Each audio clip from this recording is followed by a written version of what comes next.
할렐루야. 오늘은 마태복음 13장 45절에서 46절 말씀을 본문으로 진주의 비유라는 제목으로 말씀의 이야기를 나누겠습니다. 장마철 전국에 많은 비가 내려서 특히 경상도, 충청도 지역에 피해가 많이 발생되고 있습니다. 또 안타까운 것은 20-30명의 사람들이 죽고 또 실종되고 또 돼지나 이런 동물들도 물에 떠내려오는 그런 불상사가 발생되고 있습니다. 하나님께 더 이상 피해가 없도록 주님께서 역사해 주시도록 기도하십시다. 진주의 비유는 마태복음 13장에 기록되어 있는 예수님의 여러 가지 비유 중에 6번째에 해당하는 비유입니다. 예수님께서는 진주의 비유를 통해서 천국의 소중함을 우리에게 일깨워주고 계십니다. 천국이 얼마나 귀중한 것인지 우리에게 다시 한번 일깨워주고 있는 것입니다. 인생에게는 모두 영혼을 사모하는 마음이 있습니다. 전도서 3장 11절에 보면은 하나님이 모든 것을 지으시되 때를 따라 아름답게 하셨고 또 사람들에게는 영혼을 사모하는 마음을 주셨느니라. 아멘. 곧 영원한 천국을 바라는 것이 모든 사람들의 일반적인 마음이라는 것입니다. 1928년 미국은 대공황으로 심한 몸살을 앓았습니다. 그 당시 조지 베벌리 시아라는 청년이 있었습니다. 그런 경제적인 문제 때문에 다니던 대학을 중퇴하고 말았습니다. 그러나 그에게는 천부적인 음악적인 재능이 있었습니다. 때마침 시카고 방송국에서 전속 가수를 뽑는다는 모집 광고를 보게 되었습니다. 1,500명이 지원을 했습니다. 그런데 그 많은 인원 가운데서 시가 당당히 합격을 했습니다. 그러니 얼마나 기뻤겠습니까? 그는 밤잠을 이룰 수가 없었습니다. 그 모습을 보면서 그 어머니는 자기가 10년 동안이나 애송하던 밀러 부인의 성시 하나를 그에게 읽어보라고 주었습니다. 화려한 가요계에 데뷔한 아들의 장래가 염려가 되어서 어머니는 자기가 애송하는 시를 아들에게 건너준 것이었습니다. 시아는 그 시를 읽고 엄청난 큰 감동을 받았습니다. 그는 벌떡 일어나 피아노 의자에 앉았습니다. 그리고 떠오르는 영감을 따라서 그 시에 곡을 붙이기 시작했습니다. 우리 같이 다시 한번 찬양을 해보겠습니다.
찬송가 94장 탄생되는 순간이었습니다. 다음날 시카고 방송국에서 전화가 왔습니다. 그때 시아는 자기의 결심을 이렇게 이야기했습니다.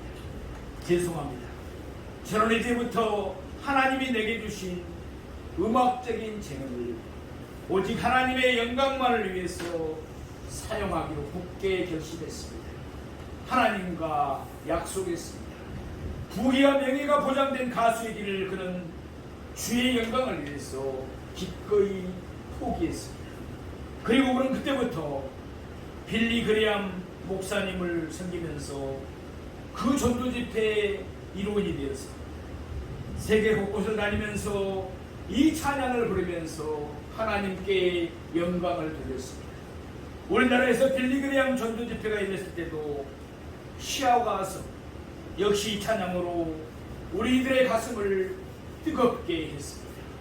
우리가 잘 아는 대로 진주란 진주 속의 조개 속에 모래알이나 해파리, 바다 진드기 같은 이물질이 들어가서 화학적인 변화가 일어나서 생기는 결정체를 말합니다. 부드러운 진주 조개의 산속에 이 같은 이물질이 들어가므로 진주는 쓰리고 아파서 견딜 수가 없게 되죠. 조개가 쓰리고 아파서 견딜 수가 없게 되죠.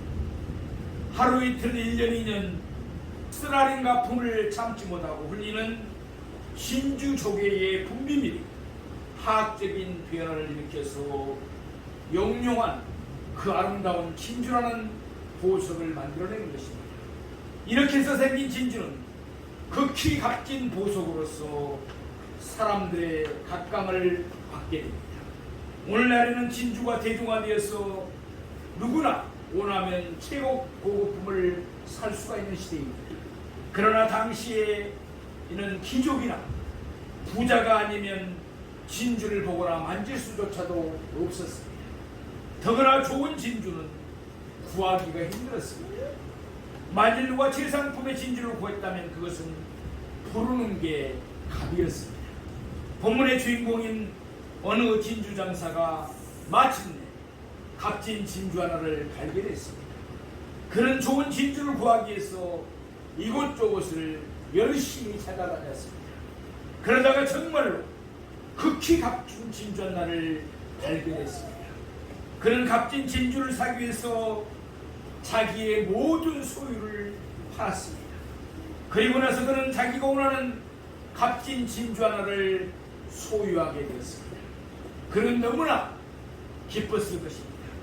오늘의 말씀을 통해서 우리 모두 천국의 소중함을 다시 한번 깨닫고 신비에 새기기를 원합니다. 그래야 천국의 백성답게 늘 우리의 삶 속에서 천국을 발견하고 또 천국을 우리 마음에 품고 살아갈 수 있는 축복된 모습들이 다 되기를 축복합니다. 그러면 오늘 말씀을 세 대지로 나누어서 자세히 상고해 보겠습니다. 첫째로 사람들은 나름대로의 좋은 진주를 구하면서 살아가고 있습니다. 우리 오늘 본문 마태복음 13장 45절 말씀을 보시기 바랍니다. 또 천국은 마치 좋은 진주를 구하는 장사와 같으니. 아멘. 진주 장사가 좋은 진주를 구하기 위해서 이곳저곳을 찾아다니는 것처럼 사람들도 나름대로 좋은 진주를 구하면서 살아갑니다. 어떤 사람은 권력을 구합니다. 또 어떤 사람은 지식과 명예를 구하는 사람도 있습니다. 또 어떤 사람은 물질, 돈을 추구하면서 살아가는 사람들도 있습니다. 미와 아름다움을 추구하면서 살아가는 예술가들도 있습니다. 그러나 오늘 본문의 말씀을 통해서 우리가 알아야 할 중요한 사실 한 가지가 있습니다. 세상의 이런저런 진주들로서는 우리의 영혼에 궁극적인 만족을 줄 수가 없다는 것입니다. 오늘 본문에 나타난 진주 장사도 더 좋은 진주를 찾기 위해서 계속해서 헤매고 다녔습니다. 마찬가지로 사람에게는 누구나 더 많은 것, 더 좋은 것, 더 나은 것을 추구하고자 하는 갈급함이 있습니다. 그렇기 때문에 세상적인 진주를 가지고서는 우리의 영혼을 결코 만족시킬 수가 없습니다.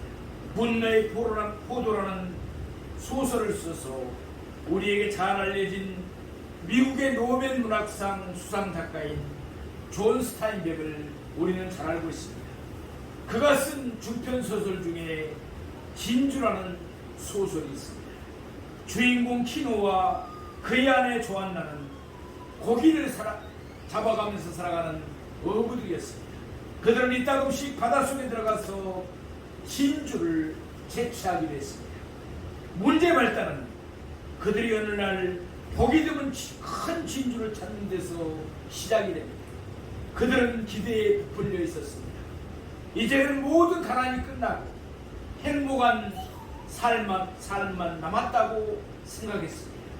그러나 문제는 오히려 여기서부터 시작되었습니다. 그들이 큰 진주를 찾았다는 소문이 삽시간에 온 동네에 주위에 퍼졌습니다. 동네 사람들은 그 값진 진주를 구경이라도 해보고 싶다는 듯이 늘 키노에 오두막집을 기웃거렸습니다. 그러던 어느 날 그들 부부가 병이 들었습니다. 병원에 갔습니다. 이전에는 그들의 아이가 정갈에 물렸을 때 콧배기도 비춰보지 않던 의사였습니다. 그런데 이제는 완전히 달라져 있었습니다. 지나칠 정도로 가인 칭들을 베풀기 시작했습니다. 우리도 지나치게 가인 칭들을 베푸는 사람들을 조심하셔야 합니다. 특히 애국 여행 갔을 때는 더 그렇다고 그렇죠. 의사는 요구하지도 않았는데 몇 번씩이고 키노의 오두막집을 찾아왔습니다. 그런데 나중에 알고 보니까 병을 낫게 치료해 주는 것이 아니라 또 그런 약을 준 것이 아니라 병이 더 오래 가도록 처방을 해주는 것이었습니다. 그들이 가지고 있는 진주가 탐이 났기 때문에 그렇습니다. 도예지 진주 장사들은 키노가 가진 값진 진주를 헐값에 사기 위해서 온갖 농간을 부리고 있었습니다. 그래도 안 되니까 폭력배들을 동원해서 그들 부부를 협박까지 했습니다. 심지어 밤중에는 강도가 침입하기도 했습니다. 키노는 진주를 지키기 위해서 강도들과 격투까지 벌여야 했습니다. 그러니까 진주가 그들에게 행복을 가져다 준 것이 아니라 오히려 그들은 진주 때문에 날마다 불안과 공포에 떨어야 했습니다. 결국 그들은 값진 진주를, 그 큰 진주를 깊은 바닷속에 다시 던져버리고 말았습니다. 진주가 행복을 주는 것이 아니고 오히려 불행의 씨앗이라는 사실을 그들에게 알았기 때문입니다. 사랑하시는 성도, 우리가 이 세상에 이런저런 진주들을 가지고서는 결코 행복해질 수가 없습니다. 만족할 수가 없습니다. 왜 그렇습니까? 그 나름대로 다 흠이 있기 때문입니다. 둘째로 우리가 추구해야 할 극히 값진 진주는 바로 천국이라는 사실입니다. 예수님께서는 이 세상을 떠나시면서 말씀하셨습니다. 요한복음 14장 1절에서 3절 말씀입니다. 너희는 마음에 근심하지 말라. 하나님을 믿으니 또 나를 믿어라. 내 아버지 집에 거할 곳이 많다. 그렇지 않으면 너희에게 일렀으리라. 내가 너희를 위하여 거처를 예비하러 가노니 가서 너희를 위하여 거처를 예비하면 내가 다시 와서 너희를 내게로 영접하여 나 있는 곳에 너희도 있게 하리라. 아멘. 하나님께서 말씀 한마디로 천지 만물을 창조하셨습니다. 얼마나 아름답습니까? 그런데 주님께서 승천하시고 2000년 동안 우리들이 거처할 추수를 만드셨다는 것입니다. 얼마나 아름답고 장엄하겠습니까? 반대로 천국은 우리가 소유하게 되면 다른 것은 필요가 없습니다. 왜 그렇습니까? 우리가 원하는 것이 천국에 다 있기 때문에 그렇습니다. 반대로 우리를 괴롭히고 우리를 못살게 구는 것들은 천국에는 단 하나도 없습니다. 따라서 우리가 이 세상에서 아무리 크게 성공하고 아무리 많은 것을 소유했다 할지라도 천국을 소유하지 못했다면 그 사람은 행복하지 못한 사람입니다. 예수님이 산상수훈에서 말씀하신 8복을 우리는 잘 알고 있습니다. 첫 번째 복은 무엇입니까? 마태복음 5장 3절에 보면은 심령이 가난한 자는 복이 있나니 천국이 그들의 것이니요. 아멘. 천국을 소유하는 것으로 복 있는 삶이 시작된다는 것입니다. 마지막 여덟 번째 복은 무엇입니까?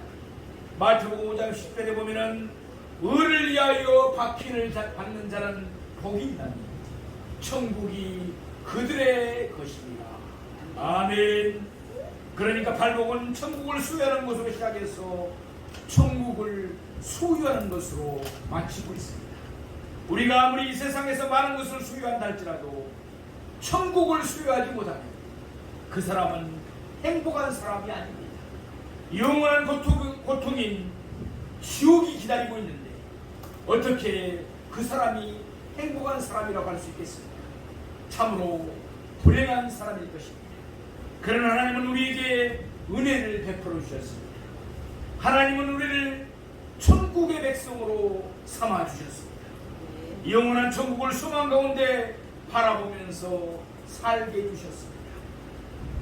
미국의 배우이자 가수 모델이었던 예뻤던 마릴린 monroe를 우리는 기억하고 있습니다. 무사람들의 참으로 많은 사랑을 받았죠. 특별히 남성들에게. 그가 이런 이야기를 했다고 합니다.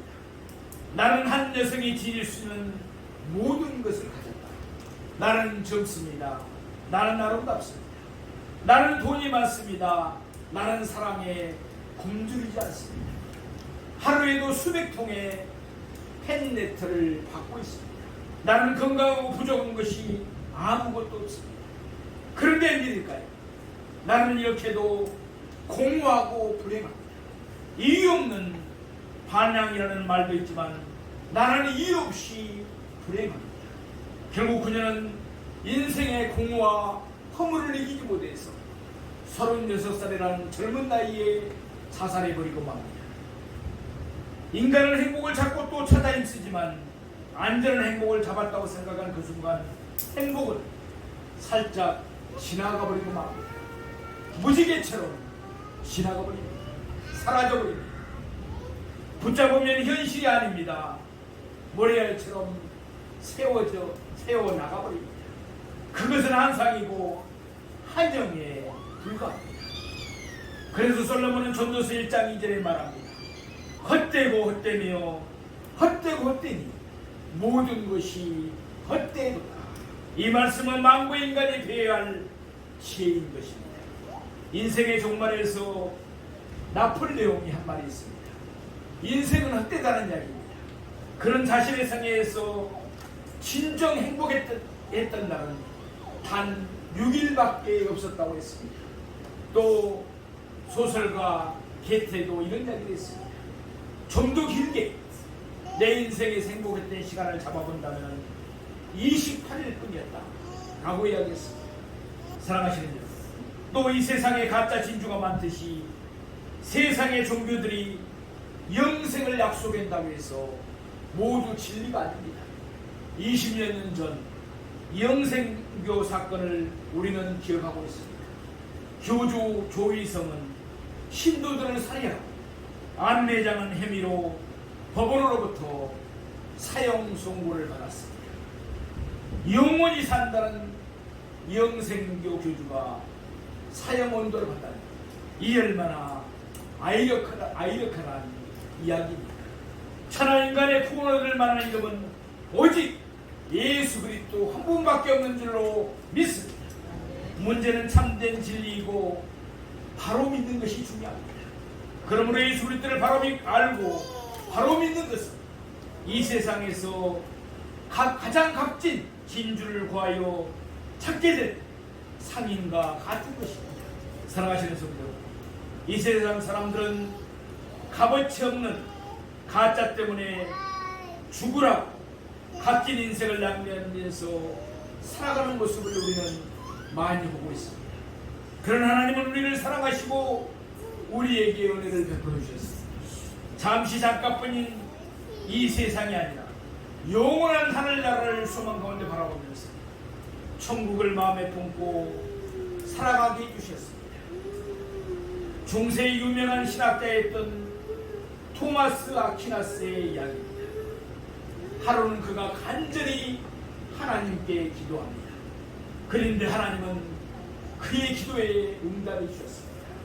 내가 너에게 무엇을 줄고 너는 내게 말하라. 하나님이 그에게 물으셨습니다. 그때 토마스 아퀴나스는 이렇게 대답했습니다. 오 주여, 저는 주님만을 원합니다. 저는 당신만으로 족합니다. 저는 예수 그리스도를 원합니다. 아멘.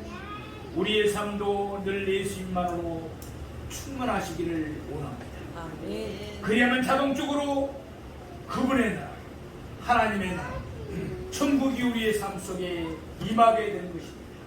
아멘. 이 세상에 주 예수보다 귀한 것이 어디에 있겠습니까? 무엇이겠습니까? 그분의 나라보다도 더 귀한 것이 무엇이겠습니까? 세 번째로 우리가 천국을 소유하기 위해서 얼마의 값을 지불해야 하는가요? 우리 오늘 본문 46절 말씀을 보시겠습니다. 극히 값진 진주 하나를 발견함에 가서 자기의 소유를 다 팔아 그 진주를 사느니라. 아멘. 오늘 본문에 나타난 진주 장사는 자기가 원하는 진주 하나를 사기 위해서 자기의 모든 소유를 다 팔았습니다. 아마 그가 가지고 있던 모든 진주들도 팔았을 것입니다. 그리고 원하는 진주를 샀습니다. 현대인들의 관점에서 보면 참으로 위험한 발상입니다. 요즘 현대인들은 어떻게 투자를 합니까? 일부는 부동산에 투자합니다. 그리고 일부는 예금으로 가지고 있습니다. 또 일부는 주식으로 투자를 합니다. 분산해서 투자를 하는 것입니다. 그래야 안전하기 때문입니다. 그러나 오늘 본문에 나타난 진주장사는 그렇게 하지 않았습니다. 자기의 모든 소유를 다 팔았습니다. 그리고 값진 진주 하나를 구입했습니다. 그는 극히 값진 진주의 값어치를 분명히 잘 알았기 때문입니다. 천국이 그만큼 귀중하다는 것입니다. 왜 그렇습니까? 천국은 우리가 원하는 모든 것이 다 있기 때문입니다. 그것만 있으면 다른 것은 따로 가질 필요가 없습니다. 그러면 천국을 소유하기 위해서 우리는 얼마의 값어치를 지불해야 하는 걸까요? 천국은 부자만 가지는 것이 아닙니다. 천국은 가난한 사람도 소유할 수가 있습니다. 배운 사람만 천국을 소유하는 것이 아닙니다. 못 배운 사람도 소유할 수가 있습니다. 심지어 십자가상의 강도와 같이 일평생 동안 죄만 지었던 사람도 얼마든지 천국을 소유할 수 있는 줄로 믿습니다. 그러나 천국을 소유하기 위해서 우리가 지불해야 될 값이 있습니다. 그 값이 얼마입니까? 자기의 소유를 다 팔아야 한다는 것입니다. 내가 가진 모든 것을 지불할 각오가 있는 사람만이 천국을 살 수 있다는 것입니다. 많은 것을 가지고 있든지 적은 것을 가지고 있든지 그것은 상관이 없습니다. 성경에 보면은 믿음의 사람들이 나옵니다. 그들이 취한 행동은 동일합니다. 그들이 하나님 품에 돌아오기 전에 가졌던 가치들을 포기했다는 것입니다. 아브라함은 갈대 오리에 있을 때 하나님의 부르심을 받았습니다. 그 당시 아브라함의 집안은 지역의 유지였습니다. 부자였습니다. 땅도 많고 신인척도 많았습니다. 아브라함은 그 재산의 상속자였습니다. 만일 그 땅에 계속 머물러 산다면 많은 혜택을 누릴 수가 있었습니다. 그러나 그는 하나님의 명령대로 모든 것을 포기했습니다. 땅도 포기했습니다.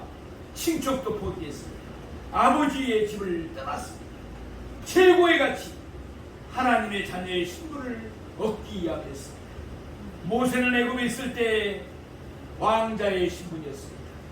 다음에 파라오가 될 수 있는 자리였습니다. 권세와 부귀가 보장되어 있었습니다. 그러나 그는 이 모든 것을 포기했습니다. 더 나은 가치, 하나님 나라를 얻기 위해서였습니다. 히브리서 11장 24절에서 26절 말씀입니다. 믿음으로 모세는 장성하여 바로의 공주의 아들이라 칭함받기를 거절하고 도리어 하나님의 백성과 함께 고난받기를 잠시 제약을 낙을 누리는 것보다 더 좋아하고 그리스도를 위하여 받는 수모를 애굽의 모든 부하보다 더 큰 재물로 여겼으니 이는 상주심을 바라봅니다. 아멘. 모세가 교환한 가치가 무엇입니까? 공주의 아들이라는 지위와 하나님 백성이라는 것을 자리를 좋아했습니다. 애굽의 부와 제약의 낙을 누리는 것과 장차 하나님 주실 상을 교환했습니다. 베드로, 안드레, 야고보, 요한 등 예수님의 제자들은 배와 그물과 아버지를 버려두고 예수님의 뒤를 쫓았습니다. 자기의 소유를 다 팔아서 천국을 산 것입니다. 사도 바울은 이런 고백을 하였습니다. 로마서 8장 11절에 18절 말씀입니다. 자녀이면 또한 상속자 곧 하나님의 상속자요 그리스도와 함께한 상속자니 우리가 그와 함께 영광을 받기 위하여 고난도 함께 받아야 할 것입니다. 생각하건대 현재의 고난은 장차 우리에게 나타날 영광과 비교할 수 없도다. 아멘. 아멘. 바울이 교환한 것은 현재의 고난과 장차 나타날 영광입니다. 바울은 많은 고난을 겪었습니다. 유족한 가문의 상속권을 포기했습니다. 유대인 지도자들로서의 특권도 포기했습니다. 자신이 배운 학문과 철학을 배설물로 다 여겨버렸습니다. 예수 그리스도를 믿는 것이 최고의 재산이기에 그리스도를 전하는 일에 그의 삶을 바쳤습니다. 그 때문에 많은 박해를 받았습니다. 굶주리기도 많이 했습니다. 붙잡힌 매를 맞았습니다. 감옥에 갇히기도 많이 했습니다. 현재의 삶은 고난의 연속이었습니다. 바울은 일평생 현재의 고난과 장차 나타날 영광을 교환하는 사람입니다. 자기의 소유를 다 팔아서 천국을 산 것입니다. 사랑하시는 성도 여러분, 주 예수보다 귀한 것이 무엇이겠습니까?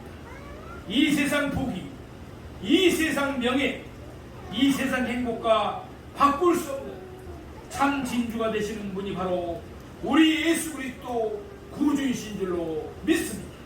아멘. 사람은 나이가 들면 지루해져야 합니다. 내 인생의 마지막에 남겨놓을 것이 무엇인지 생각해 보셔야 합니다. 요즘 참으로 안타까운 것은 자본주의 사회의 최대 폐해입니다. 무엇입니까? 뭐니 해도 머니가 최고라는 생각들입니다. 뭐든지 돈이면 된다는 것입니다. 노년기 사람들이 자주 하는 말이 있습니다. 자식도 필요 없더라. 늙으면 돈이 있어야 된다. 돈만 있으면 죽는 날까지 보살핌을 받는다. 정말 그것입니까? 돈으로 보살핌 받다가 지옥에 가셔도 좋습니까? 세상 떠날 날이 가까울수록 천국에 대한 관심을 가져야 합니다. 모든 것을 처분하여 천국을 살 수 있기를 바랍니다. 천국은 인생의 마지막 투자처입니다. 오늘도 예수님은 우리에게 이 결단을 요구하고 계십니다. 주님에 대한 뜨거운 사랑과 결단이 우리 모두에게 있게 되기를 바랍니다. 그리해서 날마다 우리의 삶 속에서 천국을 누리고 소유하면서 천국의 기쁨을 누리며 살아가는 축복된 삶을 살아가는 저와 여러분이 되시기를 주님의 이름으로 축원드립니다. 아멘. 기도하겠습니다.